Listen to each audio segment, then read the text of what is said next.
Gênesis. Parte 5. No vídeo anterior, vimos a extraordinária jornada de Jacó, de enganador a Israel, de um homem astuto a um príncipe de Deus. Sua vida foi marcada por 3 noites espirituais que revelaram o processo de transformação operado pelo Espírito Santo. Inscreva-se no canal, ative as notificações e compartilhe este vídeo com outras pessoas. Juntos, podemos levar a palavra de Deus ainda mais longe. Agora, entramos na história de José, o filho amadíssimo de Jacó. Mas lembre-se, este é apenas o começo, ainda vamos explorar cada capítulo de Gênesis. Então, vamos ao conteúdo. José, o sonhador. A visão. José e suas experiências podem ser representadas pelos 4 sonhos que teve. Qual é o significado de sonhar? Na Bíblia, sonho representa visão. José era um homem de visão. Em Romanos 8 versos 29 e 30, o propósito de sermos conformes à imagem de seu Filho, é para recebermos glória. Portanto sabemos que este é um sonho no que diz respeito a receber glória. Da mesma forma que a lua reflete o sol, não temos glória própria e tudo o que podemos fazer é refletir a glória do Senhor. Nosso Senhor é cheio de glória.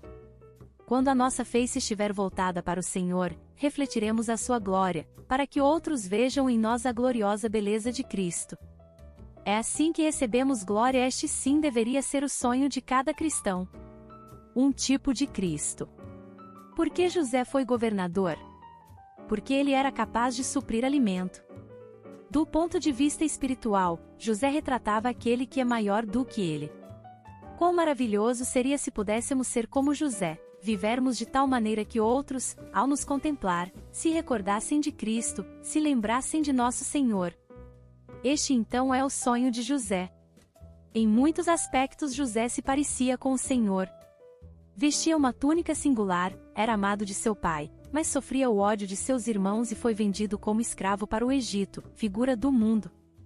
Ao ser injustamente acusado foi preso e contado entre, mais especificamente 2, criminosos.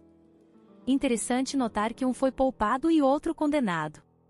Tudo de forma semelhante sucedeu com nosso Senhor Jesus Cristo. José realmente era um tipo de Cristo. No Antigo Testamento, quando dizemos que alguém é um tipo de Cristo, então devemos verificar que sua vida contém muitos aspectos semelhantes à vida de nosso Senhor. Estas semelhanças resultaram do trabalho de Deus nestas vidas esculpindo atributos semelhantes aos de nosso Senhor Jesus Cristo. Após ter sido humilhado, José finalmente assentou-se gloriosamente no trono de governador. Isto nos fala de como nosso Senhor passou pela humilhação antes de entrar na glória. Quem é aquele que hoje abre os seus celeiros e supre o pão da vida para este mundo faminto? Ou quem é aquele que quando os seus o traem, anos mais tarde se achegam a ele, ele não somente lhes perdoa como ainda vem todo o acontecido, sem mágoa alguma, a obra de Deus, com vistas a salvar toda aquela nação da terra da fome e da morte que sobreviria anos mais tarde. Os caminhos de Deus são mesmo inescrutáveis e insondáveis. Quanto a José não há dúvidas, ele é um tipo de Cristo. Vivendo para realizar o sonho do Senhor. Realizar o sonho do Senhor deveria ser o nosso objetivo. Se ele não for alcançado, devemos orar ao Senhor para que ele nos mantenha sobre a terra até que tenhamos feito sua vontade. Logo, não podemos falar apenas sobre visão. Há pessoas que continuamente falam sobre visão, mas nunca buscaram a sua realização. Sendo assim, ao final, ela se tornará mera imaginação. Podemos falar sobre visão por muitos anos sem que nada aconteça. Continuamos ainda com os velhos hábitos e preservando tudo que é nosso. Fazemos tudo de forma independente e não há nenhuma mudança real em nós. Com José não foi assim, seus sonhos se realizaram, ele se tornou um tipo de Cristo. O caminho para a glória. José teve sonhos quando tinha 17 anos e assentou-se no trono de governador 13 anos mais tarde. Este período foi especialmente difícil para ele. Entre o tempo em que teve os sonhos até a sua realização, a jornada de José não foi ascendente, como aparentemente indicavam seus sonhos de glória. Ao contrário, foi uma jornada em glória. se desejamos receber glória e sermos conformados à imagem e semelhança do Filho de Deus, devemos ter em mente que este não é um caminho glorioso, ao contrário, quanto mais se avança, mais humilde e estreito se torna.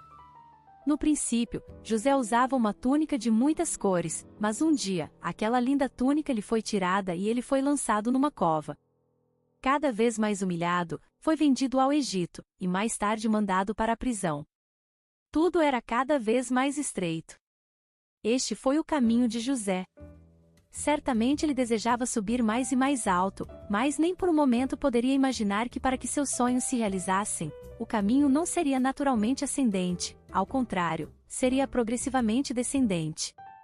José não estava tornando-se mais e mais honrado, e sim mais e mais humilhado. Os sonhos e a noite são como irmãos gêmeos. Muitas pessoas sonham acordadas, mas os sonhos sempre lembram a noite. Apesar dos sonhos de glória de José estarem ligados à luz da aurora, para alcançar aquela glória, ele precisava experimentar o açoite da noite escura. O caminho para a realização do sonho de José pode ser representado por 4 vestimentas. A primeira é a túnica colorida. Mas por causa da inveja de seus irmãos, a túnica colorida transformou-se numa túnica de sangue.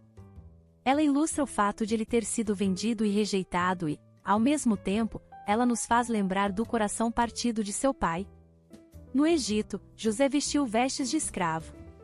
Esta é a segunda vestimenta. Mas interiormente sua vida era a de um rei. Aonde quer que fosse manifestava esta vida de realeza. Quando foi vendido como escravo à casa do capitão da guarda, este confiou-lhe a sua casa com todos os seus bens.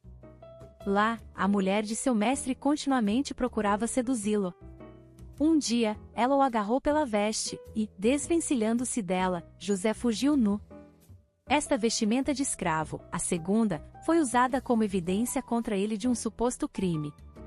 Por isto ele foi para a prisão. Agora José vestiu as roupas de prisioneiro. Esta é a terceira roupa que usou no seu caminho em direção à glória. O Senhor era com José, concedeu-lhe graça e fez com que ele achasse graça aos olhos do carcereiro. Através do episódio da interpretação dos sonhos do copeiro e padeiro-chefes quando ainda na prisão, ele foi depois conduzido à presença de Faraó também por causa de um sonho. Então, finalmente, após interpretar aquele sonho, mediante revelação divina, José ascendeu à posição de governador. O caminho de José para a glória, e este é o caminho do Senhor e o nosso, foi através de uma túnica de sangue. Então, tomaram a túnica de José, mataram um bode e a molharam no sangue. Gênesis 37 verso 31. Veste de escravo. Conservou ela junto de si as vestes dele, até que seu senhor tornou a casa. Gênesis 39 verso 16. Vestimenta de prisioneiro. Então, Faraó mandou chamar a José, e o fizeram sair à pressa da masmorra. Ele se barbeou, mudou de roupa e foi apresentar-se a Faraó. Gênesis 41 verso 14. Túnica de linho puro quando tornou-se governador.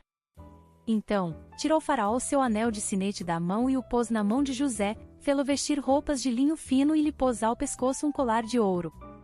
Gênesis 41 verso 42. A cruz. O único caminho para se atingir a glória. O caminho que conduz para a glória é o caminho da humilhação. Através da humilhação somos elevados, e pelo sofrimento recebemos a coroa. Este é o caminho do nosso Senhor. O Evangelho de Lucas diz que o caminho do Monte Hermon até o Gólgota é uma descida gradual, mas foi depois de passar por ele que o Senhor foi elevado. Ao descer passo a passo por ele, o Senhor então foi elevado. Assim também foi com José. Primeiro a túnica de sangue, depois a veste de escravo, então as roupas de prisioneiro e, como governador, as finas vestes de linho puro. O significado real de amarmos os irmãos. José fora vendido por seus irmãos. Teria ele abrigado qualquer raiz de amargura, rancor ou ódio? Certamente que não. Mas esta atitude por si só não poderia ainda ser considerada como amar os irmãos. José, apesar de reconhecer os seus irmãos, não foi condescendente com seus erros. Isto sim é amor. Seus irmãos erraram ao vendê-lo, eles o haviam traído, mas para José, fora Deus quem o havia conduzido ao Egito. Deus certamente ainda precisava tratar com eles, e José sabia que tal tratamento não poderia ser realizado por si mesmo. Ele teria apenas que colaborar com Deus para que seus irmãos soubessem disso e, reconhecendo seu pecado, se arrependessem. Neste episódio, José agiu de maneira muito madura. O Espírito Santo deu-lhe sabedoria, e sabedoria como a do Senhor. José amava seus irmãos da mesma maneira como o Senhor nos ama. Ele desejava aceitar seus irmãos, mas primeiramente deveria permitir que o Espírito Santo operasse neles alguma obra. Somente depois de concluída esta obra, José seria capaz de aceitá-los. Isto revela completa e perfeitamente o significado de amar os irmãos. A consciência deve ser testada. Através da forma que o Espírito Santo, agindo através de José, em sabedoria, tratou com seus irmãos revela profundamente a obra de arrependimento que Deus queria fazer neles por meio de suas consciências. Por mais de uma vez, seus irmãos reconheceram que aquele episódio tratava-se de um princípio fundamental na palavra de Deus, o da semeadura. Mas, enquanto para o homem o tratamento enfatiza a culpa, para Deus a ênfase está no arrependimento, que pressupõe o reconhecimento do erro. Ou seja, em Deus a ênfase é positiva, é de restauração. José, ouvindo que os seus irmãos tinham reconhecido seus erros, retirou-se da presença deles e chorou. E, retirando-se deles, chorou, depois, tornando, lhes falou, tomou a Simeão dentre eles e o algemou na presença deles. Gênesis 42 verso 24. Era uma pessoa de bom coração, muito emotivo, e o Espírito Santo já havia operado profundamente em sua vida. Sua intenção não era puni-los, mas sim que se arrependessem. Foi por este motivo que se retirou da presença deles e chorou. O seu pranto mostra o quanto os amava. Desejava perdoá-los e não queria deixá-los partir daquela maneira, pois queria que se amassem e aceitassem uns aos outros. Mas para que isto acontecesse, Deus ainda teria que realizar uma obra em suas vidas. Quanto a Jacó, ele havia experimentado longos anos de sofrimento. E, no episódio em que foi compelido a deixar Benjamim retornar com seus irmãos ao Egito, ele exclamou dizendo: "Mostre misericórdia perante o homem, para que vos restitua o vosso outro irmão e deixe vir Benjamim. Quanto a mim, se eu perder os filhos, sem filhos ficarei." Gênesis 43 verso 14. Neste momento, depois de ter lutado novamente com Deus, agarrando-se a Benjamim como fizera com o anjo no val de Jaboque, Jacó rendeu-se total e verdadeiramente. Depois destes eventos, José, tendo libertado seus irmãos incluindo Benjamim com quem tiveram um emocionante encontro, ordenou ao mordomo que fosse atrás de seus irmãos, e este achou o copo no saco de mantimentos de Benjamim. A reação de seus irmãos naquele momento não foi mais de surpresa. Quando retornaram para Canaã a primeira vez, ao descobrirem que seu dinheiro havia sido devolvido, tiveram medo e disseram uns aos outros: "Que é isto que Deus nos fez?" No passado nunca haviam questionado suas reações. Os seus corações eram tão duros que jamais perguntavam se deveriam ou não fazer alguma coisa. Agora que suas consciências haviam sido trabalhadas pelo Espírito Santo, eles já se erguiam com vistas a questionar o que Deus queria produzir neles através daquelas circunstâncias. Isto representava um avanço tremendo. O arrependimento deve ser completo. Judá levantou-se e disse: "Achou Deus a iniquidade de seus servos." Gênesis 44 verso 16. Sabemos que quem sugeriu vender José para o Egito foi Judá. Naquela ocasião ele disse: "De que nos aproveita, vinde, vendamo-lo aos ismaelitas." Gênesis 37 versos 26 e 27. Portanto, foi necessário todo aquele tempo para que Judá se arrependesse completamente. A consciência de Judá foi finalmente corrigida. Assim também certamente sucedeu com seus irmãos. Que maravilhosa obra da graça na vida de Judá, de seus irmãos e nas nossas. "Porque Deus me enviou antes de vocês." Disse José a seus irmãos: "Agora, pois, não vos entristeçais, nem vos irriteis contra vós mesmos por me haverdes vendido para aqui, porque para a conservação da vida, Deus me enviou adiante de vós. Assim não fostes vós que me enviastes para cá, e sim, Deus." Gênesis 45 do verso 5 ao 8. José os confortou, não havia nele nenhuma raiz de amargura, somente amor. Isto é amar uns aos outros, receber uns aos outros. Aquele que é conformado à imagem do Filho de Deus é capaz de amar os irmãos.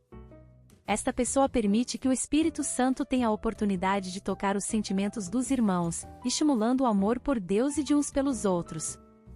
Do ponto de vista profético, este relato aponta para aquele dia em que nosso Senhor retornará. Os 10 irmãos de José tipificam o povo judeu que crucificou nosso Senhor, mas ao verem o Senhor quando de sua segunda vinda reconhecerão que pecaram contra ele e terão seus corações ligados ao Pai. Naquele dia haverá pranto, o pranto de arrependimento dos judeus e, ao final, serão salvos. Então o Senhor Jesus e seus irmãos judeus receberão um ao outro, se abraçarão e chorarão.